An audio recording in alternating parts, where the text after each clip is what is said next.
Bhojpuri film industry के सबसे बड़ी सुपरस्टार अभिनेता खेसारी लाल यादव। जी हाँ, भोजपुरी सिनेमा के सबसे बड़ी सुपरस्टार माने जाते हैं खेसारी लाल यादव।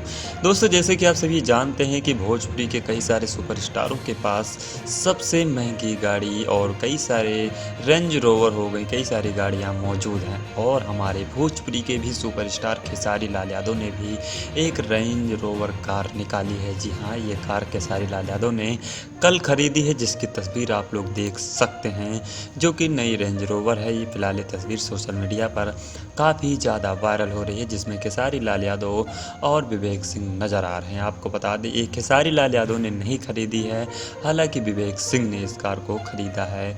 आपको बता दें, रेंज रोवर कार भोजपुरी इंडस्ट्री में खाली दो ही सुपरस्टारों के पास है। जी हाँ, एक है अभिनेता पवन सिंह और दूसरी तरफ है खेसारी लाल यादव के मैनेजर विवेक सिंह के पास। जी हाँ, जो कि आप लोग तस्वीर देख सकते हैं। दशहरा के शुभ अवसर पर खेसारी लाल यादव ने ये कार खरीदी है। फिलहाल ये तस्वीर सोशल मीडिया पर काफ़ी ज़्यादा वायरल हो रही है, जो कि आप लोग देख सकते हैं।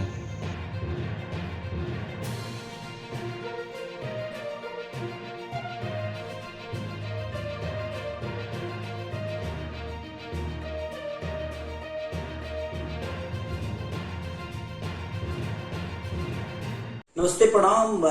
बस आप लोगों से एक अपडेट देना था मुझे।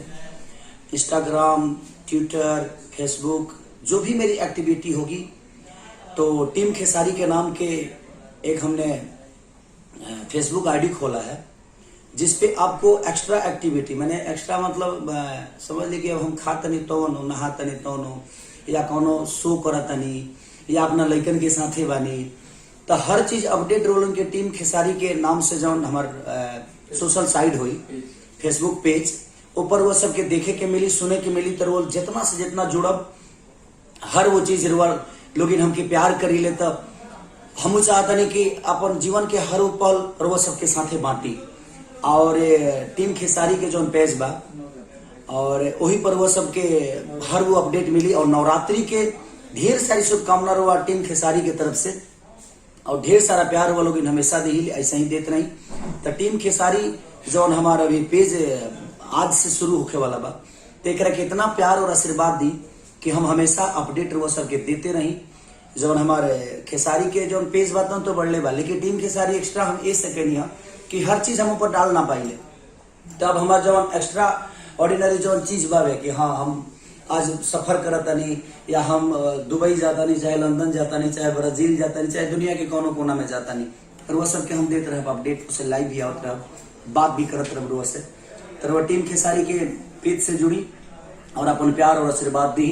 और हर अपडेट टीम खेसारी के हमारे सोशल साइट में फेसबुक हो जाई, ट्विटर हो जाई और इंस्टाग्राम हो जाई। ये चारों चीज वो सबके मिली हमारा टीम खेसारी के नाम से।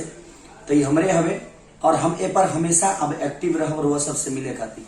ऐसे जो बहुत कम बात करे वाला आदमी कबो लाइव आई 20 दिन पर, 25 दिन पर, लेकिन ए पर हम हमेशा 4-5 दिन पर वो सबके बीच में आवत रहो, और वो सब बतियावत रह, हाल चाल लेत रह, और वो से मिलत रह, और अपन दुख भी वो सुनाए और सुख के भी हिस्सा वो सबके जरूर बनाए।